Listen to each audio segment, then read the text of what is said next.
Choose your Beatles. ہر چھوٹی بات پر بحث کرنے کی بجائے کبھی کبھی آپ خاموش رہ کر بھی دیکھیں, اور یہ جو خاموشی ہوتی ہے نا, یہ بڑی لڑائی کو ٹال دیتی ہے. اور یہ میرا اپنا تجربہ ہے. جب بھی میں اپنی صفائی دینے کے لیے بادشاہ سلامت کے پاس گئی ہوں, یا پھر جب ہماری لڑائی ہوتی ہے, ظاہر ہے جب آپ کو کوئی غلط کہہ رہا ہو نا, تو آپ کو بہت زیادہ دکھ ہوتا ہے, اور آپ چاہ رہی ہوتی ہیں کہ آپ اپنے آپ کو صحیح ثابت کریں, یا پھر آپ ان کو بتائیں کہ ایک بندہ جس کی نظر میں آپ سب سے زیادہ معتبر ہونا چاہتی ہیں, جس کی نظر میں آپ سب سے زیادہ ویلیویبل پرسن ہونا چاہتی ہیں, وہ آپ کو اگر غلط کہہ رہا ہو تو آپ کا دل کرتا ہے کہ آپ اپنے آپ کو اس کے سامنے جسٹیفائی کریں, صحیح ثابت کریں.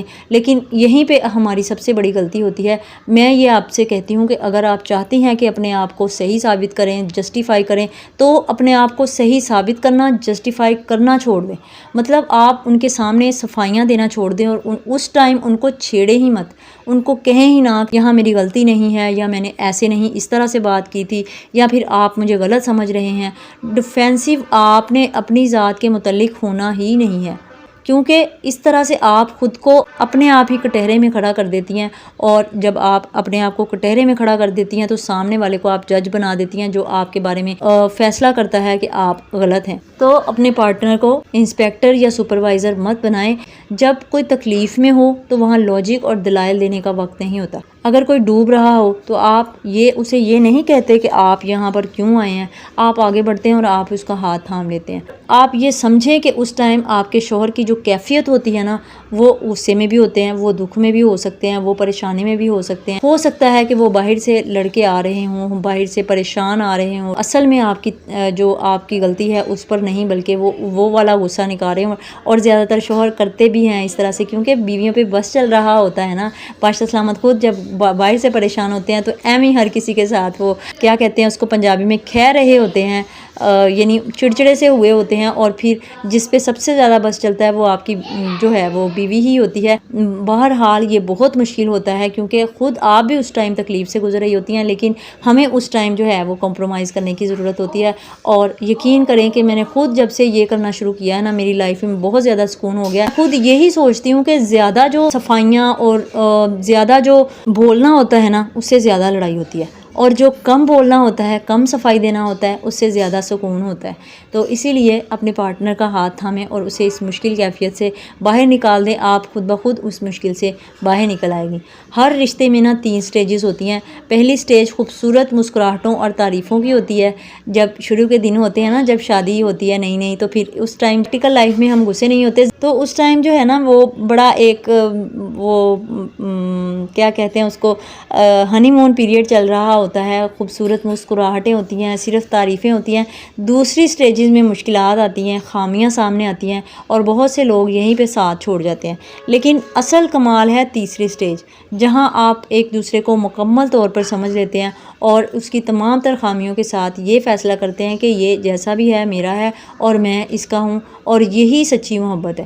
آپ نے کسی عام انسان کو نہیں چنا, آپ نے اس انسان کو چنا ہے جو آپ کی ہر خوشی ہر غمی آپ کے ساتھ ہوگا, جو آپ کے بچوں کا باپ یا ماں بنے گی. اس لیے ایک دوسرے پر ایزی رہیں. Try to be easy on each other. تنقید کریں گے تو ری ایکشن آئے گا, تعریف کریں گے تو پازیٹیو رسپانس آئے گا.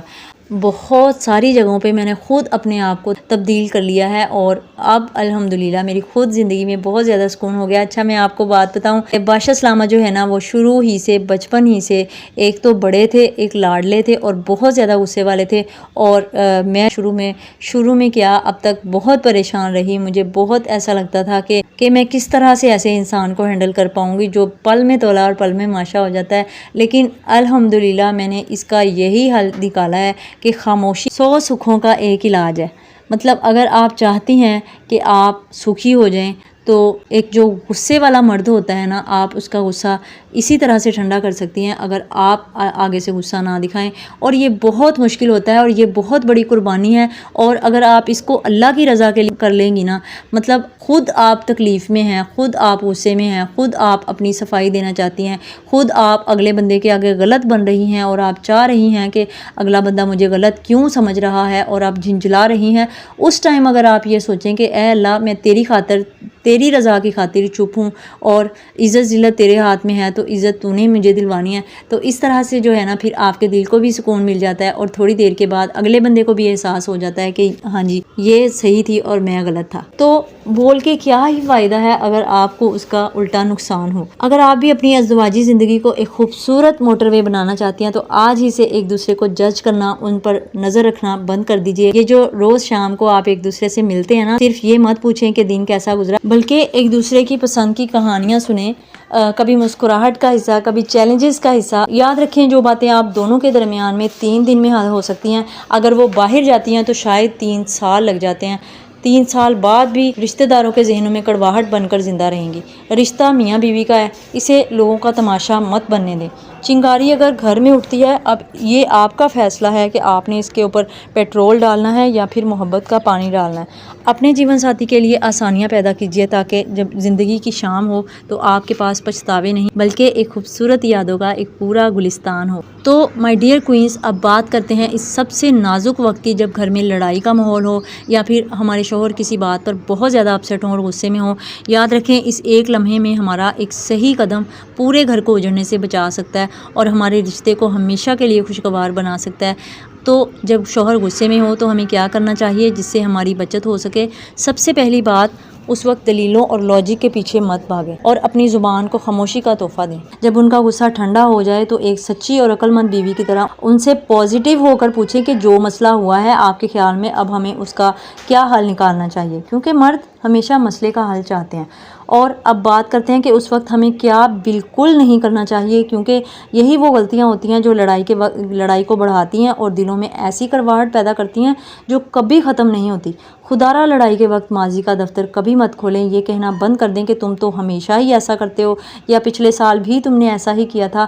ماضی کے پرانے زخم کریدنے سے بات اتنی بڑھ جاتی ہے کہ پھر رشتہ سنبھالنا مشکل ہو جاتا ہے. دوسری بات، کبھی بھی دفاعی انداز مت اپنائیں. اگر انہوں نے کوئی بات کہی ہے تو آپ آگے سے 4 سنائیں گی. تو سب سے بڑھ کر اپنے گھر کی بات کبھی گھر سے باہر مت لے کے جائیں. اپنے میکے اپنے والدین یا بہن بھائیوں کو اس لڑائی میں شامل نہ کریں. آپ دونوں کا غصہ 2 دن میں ختم ہو جائے گا اور آپ ایک دوسرے کو معاف بھی کر دیں گے. لیکن جو باتیں باہر چلی گئیں وہ رشتہ داروں کے دلوں میں سالوں تک کڑواہٹ بن کر زندہ رہیں گی اور وہ آپ کے شوہر کو ہمیشہ اس غلطی کی نظر سے ہی دیکھیں گے. شوہر پر انسپیکٹر یا جج بن کر تنقید کرنے کی بجائے اس مشکل وقت میں ان کا ہمدرد ساتھی بنیں. آپ کی یہ تھوڑی سی نرمی اور صبر ان کے دل میں آپ کی عزت اور محبت کو اس مقام پر لے جائے گی جہاں سے کوئی آپ کو گرا ہی نہیں سکے. اچھا، اللہ پاک جنت الفردوس میں اعلیٰ مقام عطا فرمائے میری ساس کو. میرے جو سسر ہیں نا، میرے ابو ہیں، وہ ایک بات ہمیشہ ان کی زندگی میں بھی کہا کرتے تھے اور اب وہ اس دنیا سے چلی گئی ہیں تب بھی وہ یہ کہا کرتے ہیں کہ تیری امی نے نا میرے تے احسان بہت زیادہ، تیری امی نے میرا ساتھ بہت دیتا. اور بھی بہت ساری اس طرح کی باتیں کرتے ہیں. لیکن جب بھی وہ یہ بات کرتے ہیں نا کہ تیری امی دے بہت سارے احسان، انہوں نے میرا بہت زیادہ ساتھ دیتا، تو میرے دل میں بڑی ہی ایک خواہش بھی جاگتی ہے، میری دعا بھی ہے. اور میں یہ بادشاہ سلامت سے بھی کہا کرتی ہوں کہ جب میں اس دنیا سے جاؤں نا تو میں یہی چاہتی ہوں، بالکل یہی الفاظ بولا کریں، اس نے میرا بہت ساتھ دیا تھا اور اس کے میرے اوپر بہت سارے احسان ہیں. اس نے کبھی مجھے مشکل میں نہیں آنے دیا اور اس نے مجھے ایک پرسکون زندگی دی. تو بس یہی ہر ایک عورت کی خواہش بھی ہوتی ہے کہ جب میں مروں تو شوہر جو ہے نا وہ میرا مجھ سے راضی ہو. تو رشتہ میاں بیوی کا ہو یا کوئی بھی ہو، یہ ایک پودے کی طرح ہوتا ہے. اگر آپ اسے روزانہ محبت اور صبر اور عزت کا پانی دیں گی تو ہمیشہ ہرا بھرا رہے گا. کوئی بھی انسان مکمل نہیں ہوتا، خامیاں سب میں ہوتی ہیں، لیکن کمال تو اسی میں ہے نا کہ ہم ایک دوسرے کی خامیوں کو چھپا کر خوبصورتی سے زندگی کا سفر طے کریں. اور مجھے پورا یقین ہے کہ انشاءاللہ آج کی ویڈیو یہ دیکھنے کے بعد آپ اپنے رشتے میں ایک پازیٹیو تبدیلی ضرور محسوس کریں گی. اور انشاءاللہ اگر آپ نے میری باتوں پر عمل کیا اور میرے تجربے سے سیکھا تو اپنے گھر کو محبت کا گہوارہ ضرور بنا لیں گی.